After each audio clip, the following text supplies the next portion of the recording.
বয়নের ভিতরে আমার স্মরণ হয়ে গেছে এই 2 দিন আগের ঘটনা, যে চট্টগ্রাম একটা মুসলমান একটা যুবক ছেলেকে উপজাতি 4-5 জন মিলে তারা এই ছেলেটাকে এমনভাবে তাকে ধরছে, তাকে পলায়ন করা হয়েছে, তার মা বাবার কাছে 15 লাখ টাকা দাবি করছে।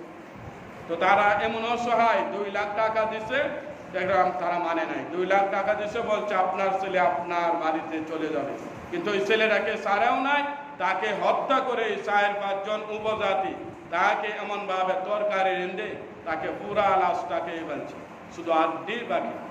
এখন চিন্তা করেন যে আমরা কোন জমানার মাধ্যমে আছি। আমাদের ধর্মটা তো ইসলাম, শান্তির ধর্ম। আপনারা মনে করেন এটা কি কোনো কাজ হতে পারে যে মানুষ মানুষকে খেয়ে ফেলা?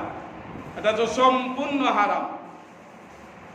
আর যাকে এরকম যার কথা বলছি, যাকে হত্যা করা হয়েছে, সে তো একবারে হাসতে হাসতে জান্নাতে চলে গেছে, বলেন সুবহানাল্লাহ। এটার বিন্দু মাত্র আর কোনো সন্দেহ নাই। যারা আগুনে পড়ে এমনভাবে পানির ডুবে মরে,